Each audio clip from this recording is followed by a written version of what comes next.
నమస్కారం. నేను సంబార భూమయ్య, సహకార ధర్మపీఠ వ్యవస్థాపక ధర్మకర్త. సహకార శుభాభివందనాలు. ప్రియమైన తోటి పౌరులారా, సహకార ధర్మపీఠం ఇది ఒక ధార్మిక సంస్థ. సహకార భావజాలను, సహకార సిద్ధాంతాన్ని ప్రచారం చేస్తూ సహకార భావాన్ని, చట్టాలని, మౌలిక విధానాలను రక్షించడానికి కృషి చేస్తున్న సంస్థ. ప్రియమైన మిత్రులారా, మనము మార్కెట్ ఎకానమీ, ఆర్థిక వ్యవస్థలో ఉన్నాము. మార్కెట్ ఎకానమీ, ఆర్థిక వ్యవస్థ పూర్వాపరాలు ప్రపంచం అందరికీ తెలుసు, మనకు తెలుసు. మార్కెట్ ఎకానమీ అమలు చేసే ముందు ప్రభుత్వాలు, ఆ దేశంలో ఉన్న రాజకీయ వ్యవస్థ, ప్రభుత్వ వ్యవస్థ అనుమతితోనే భారతదేశంలో కానీ ఇతర దేశంలో కానీ ప్రవేశించి ఈ 30 సంవత్సరాల మార్కెట్ ఎకానమీలో మనకు కొన్ని అనుభవాలు వచ్చింది, కొన్ని విషయాలు బహిర్గతమైంది. ఏంటంటే, మార్కెట్ ఎకానమీ సమాజం ఏమనుకున్నది, ప్రభుత్వాలు ఏమేమి ఇచ్చినాయి, ఇది మనకు మంచి అవకాశం ఉంటుంది. ప్రపంచంలో ఎక్కడికైనా మనం వ్యాపారం చేసే అవకాశం ఉంటుందని అందరికీ మంచి ఒక సద్భావంతో మనం అన్ని దేశాలు, ప్రపంచ దేశాలు ఈ మార్కెట్ ఎకానమీ తమ దేశాల్లో అమలు చేస్తుంది. అయితే ఈ 30 సంవత్సరాల అమలులో చాలా చేదు నిజాలు బయట పడుతుంది. ఏంటంటే, దేశం యొక్క ఉనికినే, దేశం యొక్క ఆర్థిక కేంద్రాలు చిన్న భిన్నమైనవి. ఆ దేశం యొక్క సాంస్కృతిక విలువలు నశింపబడుతున్నాయి. ఆ దేశం యొక్క పెట్టుబడిదారీ వ్యవస్థ రోజు రోజుకు నిర్వీర్యం అవుతుంది. నిన్న పార్లమెంట్లో ప్రభుత్వం చెప్పిన లెక్కలే ఇది ప్రూవ్ చేస్తుంది. మరి 2008లో MSM మీదే వేసిన కమిటీ కూడా చెప్పింది, 50% ఆఫ్ MSMs కూడా మూతపడ్డాయి. సో నిన్న పార్లమెంట్లో చెప్పిన గణాంకాలు కూడా స్పష్టం చేస్తున్నాయంటే, దేశంలో పెట్టుబడిదారీ వ్యవస్థ రోజు రోజుకు నిర్వీర్యం అవుతుంది. అదే రకంగా ప్రజల ఆర్థిక వ్యవస్థను, సహకార వ్యవస్థను పూర్తిగా విచ్ఛిన్నం చేసే స్థితికి తీసుకొచ్చింది. సో ఇదంతా మనకు ఏమవుతుంది? పౌరులరా, కేంద్రీకరణ పెట్టి ఆలోచించండి. ఇది సింప్లీ ఒక ఆర్థిక విధానం అమలు కావడం కానే సమస్య కాదు. ఇది స్లో పాయిజన్. ఎట్లా అంటే, మార్క్సిజం, సామ్యవాద విధానం హింసతోని దాడి చేసి, హింస ద్వారా ప్రభుత్వాన్ని కూలదోసి ఆ సామ్యవాద ప్రభుత్వాన్ని ఏర్పరిచితే ప్రజలందరి దాంట్లో ఒక మానసికంగా సిద్ధమై ఉంటారు. వాళ్ళు ఏ రకమైన ఆర్థిక విధానాలు ప్రభుత్వానికి అనుకూలంగా పోయే పరిస్థితి ఆ రకంగా ఉంటుంది. ఇక్కడ ఏం జరిగింది? అంతకన్నా తీవ్రమైన ఆర్థిక మార్పిడి జరుగుతుంది. మొత్తం దేశ సంపద విదేశీ ఆర్థిక సంస్థల పరమవుతుంది. లాభాలన్నీ విదేశీ ఆర్థిక సంస్థలు బట్వాడా జరుగుతుంది. ఇక్కడ దేశీయ కార్మిక వర్గం కానీ, చిన్న సన్నకారు రైతులు కానీ తమ ఉనికిని కోల్పోతున్నారు. ఈ విధంగా చేస్తున్నారు. ఈ ప్రభుత్వాలు ఏమి చేయలేని పరిస్థితి ఉన్నది, మనము ఇక్కడ గమనించాలి. మరి ఎవరు చేయాలి?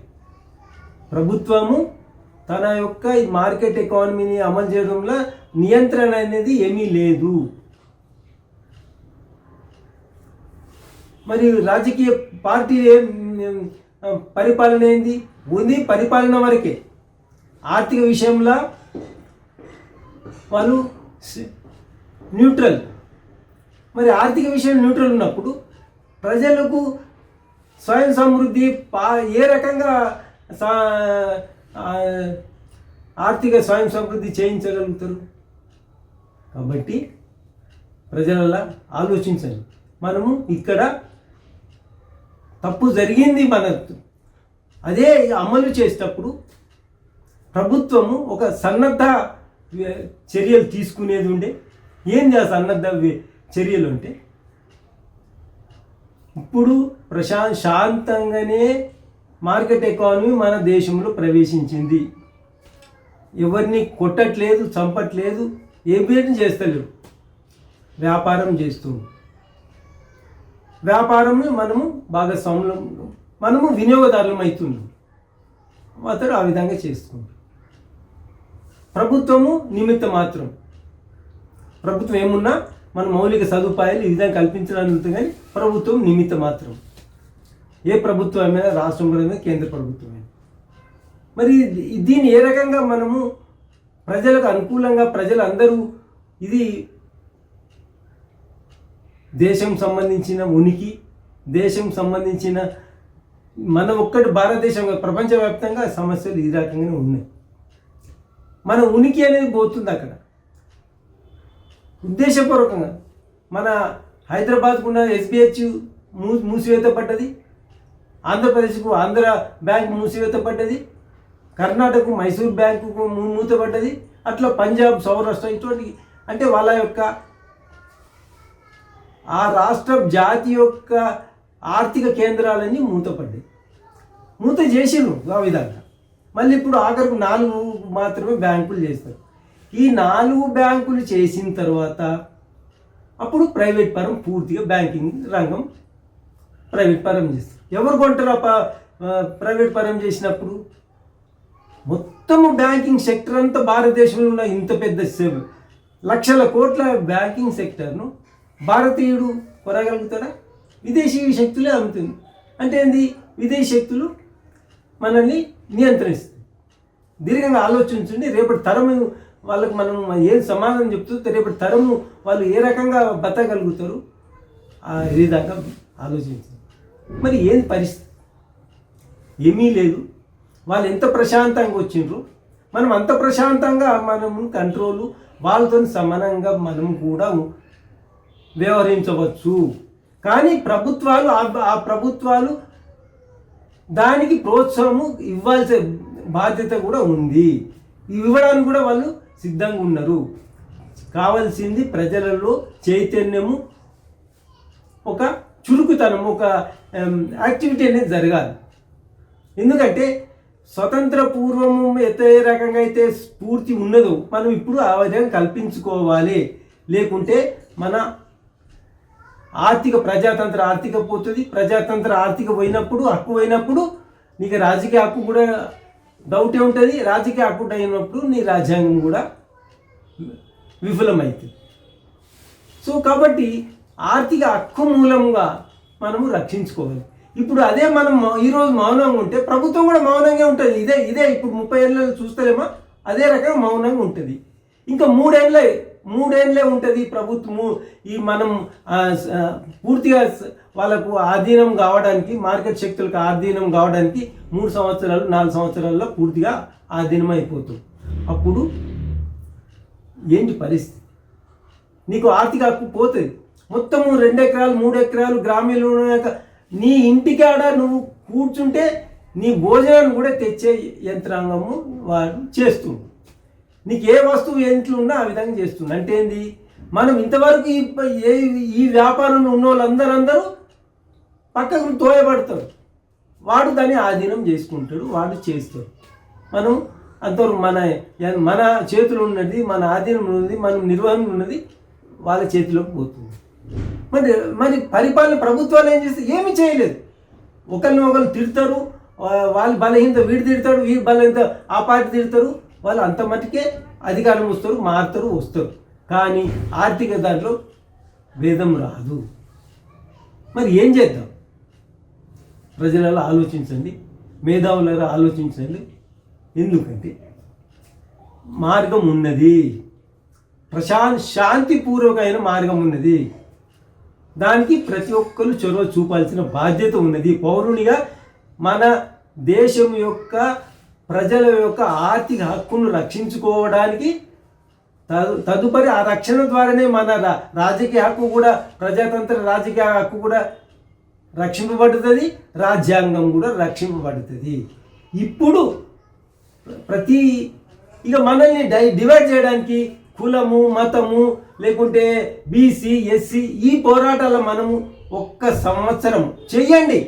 కానీ ఒక నెలలో 15 రోజులు మనం ఈ దేశ రక్షణ గురించి, దేశ ఆర్థిక రక్షణ గురించి ఆలోచించండి, చొరవ చూపించండి అనేది సహకార ధర్మపీఠం సవినయంగా మనవి చేస్తుంది.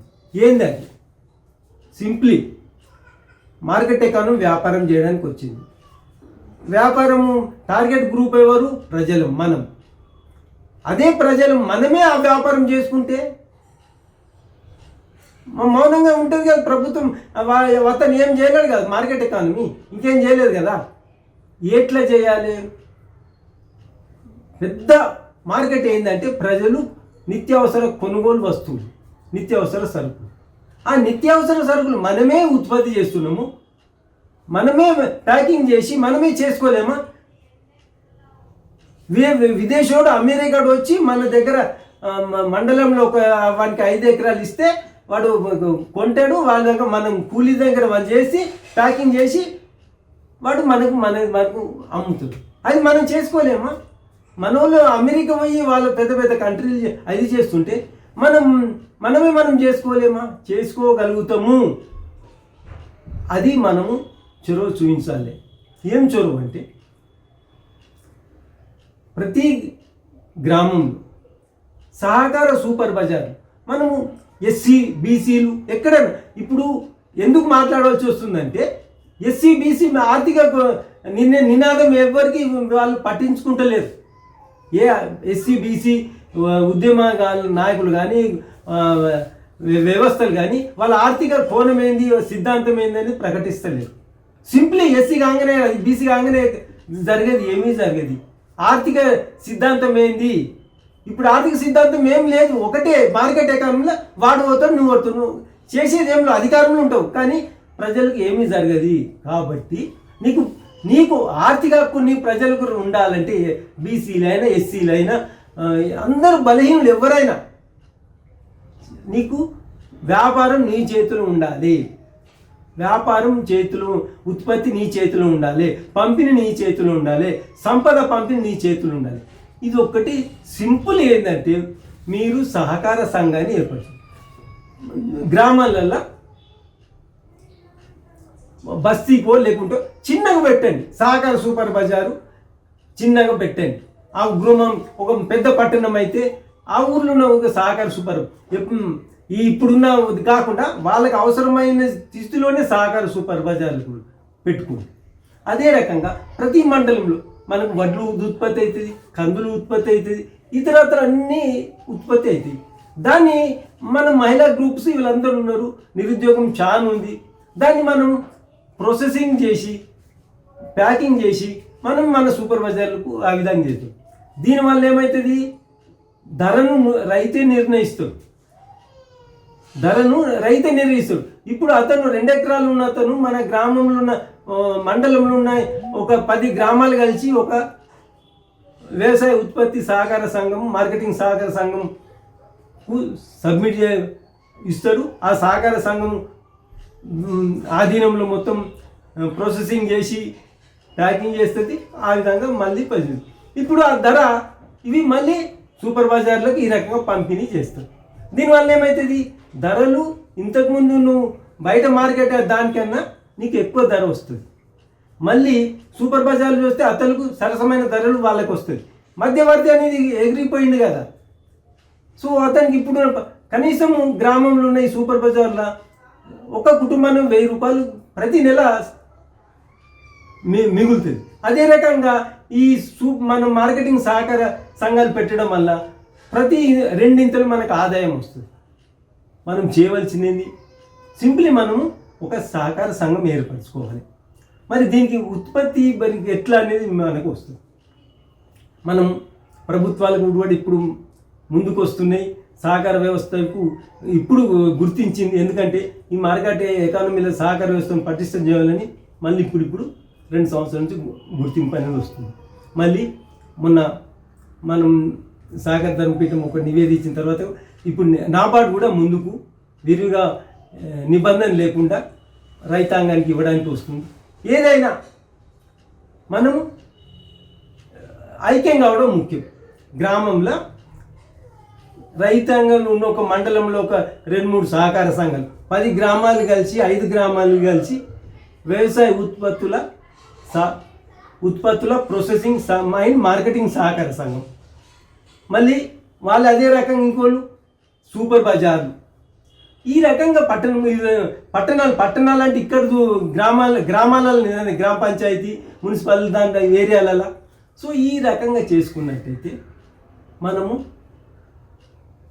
ఈ మార్కెట్ వాళ్ళు వచ్చేదాన్ని మనము ఆపగలుగుతూ అతను ఎవరు ఏమీ చేయలేరు.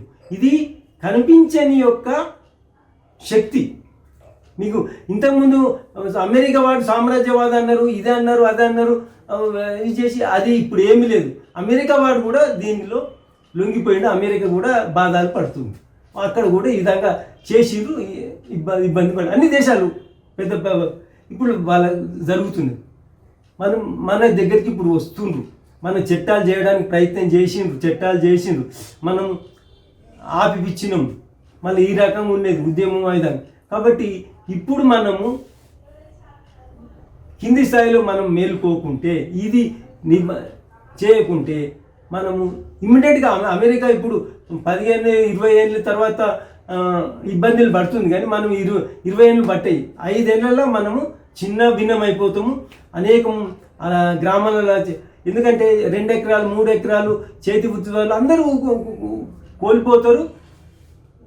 ప్రభుత్వం ఏం చేయలేదు. వాళ్ళు ఈ ప్రభుత్వం రాజకీయం చెప్తారు, వాళ్ళు తిడతారు, వీళ్ళు తిడతారు. కానీ అది అయ్యే పని కాదు. ప్రభుత్వాలు నడుస్తుంది. మళ్ళీ ఆ వ్యాపారస్తునికి మార్కెట్కి వాళ్ళకి ఏం సంబంధం లేదు. ఇక వానికి మనం ఎట్లా అనైక్యంగా ఉంటేనే వాడు అంత వ్యాపారం చేసుకుంటాడు. ఈ విధంగా మనల్ని పూర్తిగా మన యొక్క ఆర్థిక హక్కులు పోతుంది. అప్పుడు మనం ఏం చేయలేని పరిస్థితి. ఆర్థిక హక్కు లేనప్పుడు ఈ టెన్షన్స్ వస్తుంటే మళ్ళీ ఊళ్ళల్లో ఇది అవుతుంది. మళ్ళీ పోలీసు ఇదంతా రకరకాలు విధంగా వస్తుంది. నిరుద్యోగం పెరుగుతుంది. చాలా సమస్య వస్తుంది. కొద్ది ప్రశాంతంగా ఆలోచించండి. ఇప్పుడు ఆలోచించకుంటే నష్టపోతాము. మనము రేపటి తరానికి తెలిసి మోసం చేసినట్టు ప్రభుత్వాలు ఇప్పుడు ఏదో వీళ్ళు చెప్తుండ్రు. ఏది మాకు ఇంత వ్యాపారం చేస్తాము, ఈ 10 ఏళ్ళు 47 వరకు మునిగిపోతుంది. 47 వరకు ఎక్కడ ఉండదు, మొత్తం ఆధీనం అయిపోతుంది. మనకి 47 గారు మనల్ని అది చేయడానికి తప్పితే దాంతో జరిగేది ఏమీ లేదు. ఇమ్మీడియట్గా మనము మన ఆర్థిక వ్యవస్థ మన చేతిలో తేవడానికి సింప్లీ మనము సహకార సంఘం ఏర్పాటు చేసుకున్నాం. సహకార సంఘం చేసుకున్నప్పుడు ఎవరెవరు సభ్యత్వం ఎకరాలు ఉన్నోళ్ళు, విధంగా ఉన్నోళ్ళు, లేకుంటే సూపర్ బజార్లు ఉన్నోళ్ళు, లేకుంటే నిరుద్యోగులు యువత ఉన్నది గ్రామాల పంచాయతీలలో లేబర్ కాంట్రాక్ట్ సొసైటీ, ఈ రకంగా పాల ఉత్పత్తికి బర్రెలు ఈ విధంగా చేసుకున్నాం.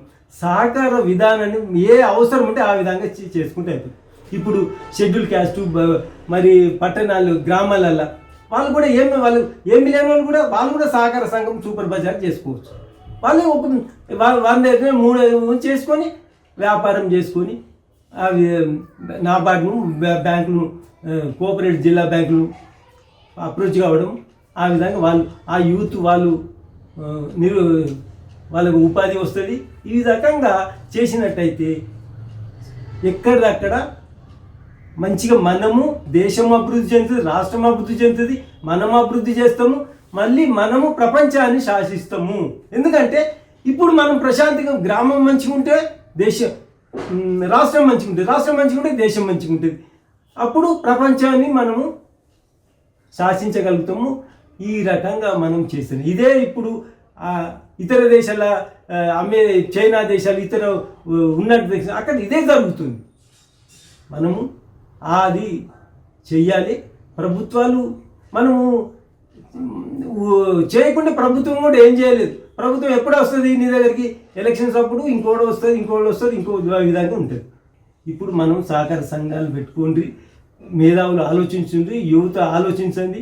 అదే రకంగా ప్రత్యేకంగా రాజకీయ పార్టీలకు మనవి చేసేది ఏంటంటే, మీరు ఇప్పుడు మౌనంగా ఉంటే రేపు ప్రజల దగ్గరికి ఏ రకంగా వస్తారు?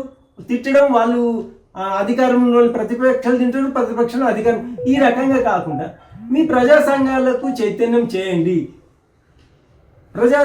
మీ సంఘం రైతు సంఘాలకు, యువజన సంఘాలకు చైతన్యం చేసి సహకార సంఘాలను వ్యాపారం ఏర్పరిచేది చేయండి. అదే రకంగా మనకు ఉన్న సంఘాలు ప్రతి సభ్యునికి సేవలు అందించేటట్టు చేయండి. ఫర్ ఎగ్జాంపుల్, ప్రాథమిక వ్యవసాయ సహకార సంఘాలు ఉన్నాయి. ప్రాథమిక వ్యవసాయ సహకార సంఘంలో 87 మనం ఈ న్యూ ఎకనామిక్ పాలసీ రాకముందు మనము 67% ఇచ్చేది ప్రతి రైతుకు. అంత 67 మంది తీసుకునేది రైతుకు అవసరం. ఈరోజు 15-12కు నాశనం చేసి 17-12 కూడా ఇవ్వలేని పరిస్థితి. మొత్తం మనం 30% ఇస్తున్నాం మన తెలంగాణలో మాత్రం. అరే అంటే ఏంది? మళ్ళీ 40% కమర్షియల్ బ్యాంక్స్ ప్రైవేట్ వాళ్ళ దగ్గరికి పోయినట్టే కదా. కాబట్టి వాళ్ళందరినీ మళ్ళీ ప్రైవేట్ బ్యాంకులు మన కోఆపరేటివ్ కాకుండా ఇతరత్ర మాత్రము మనము ఏమి కొనొద్దు. ఆ విధంగా చేసేటట్టు సంకల్పం ప్రతి పౌరుడు చేసుకుంటే దేశం అత్యుత్తమంగా ప్రపంచంలో మనం శాసిస్తాము. అమెరికాని ఎక్కువ శాసిస్తాము. ఇదొక్కటి మాత్రమే మార్కెట్ ఎకానమీ యొక్క దుందుడుకు చర్యను, మార్కెట్ ఎకానమీ యొక్క శక్తిని, పవర్ని ఆపగలుగుతుంది. కాబట్టి మీరు ఆలోచించండి. ప్రతి పౌరుడు సంకల్పం తీసుకోండి. భారతదేశం ఆర్థికంగా బలంగా ఉండాలి, నేను బలంగా ఉండాలి, ఆర్థికంగా బలంగా ఉండాలి. ఎవరి గురించో చూసే కాలము పోయింది. రాజకీయ పార్టీల గురించి చూడకండి, ప్రభుత్వాల గురించి చూడకండి.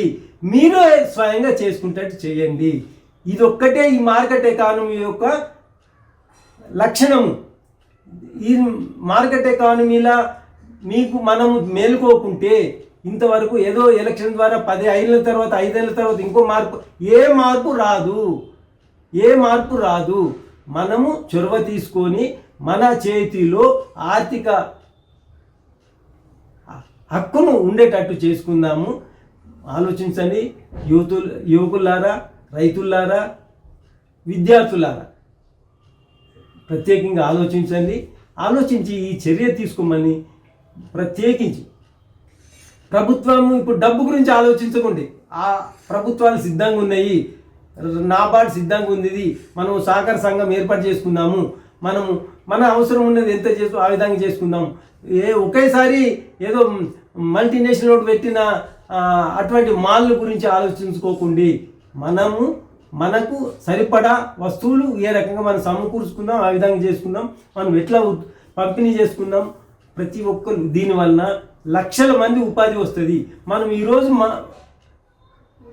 మౌనంగా ఉంటే విదేశీయుడు వస్తాడు, వానికి ప్రతి పట్టణంలో గ్రామంలో 5 ఎకరాలు 10 ఎకరాలు ఇస్తాడు. వాడు షెటిల్ చేస్తాడు, మనం కూలీలాగా పడతాము.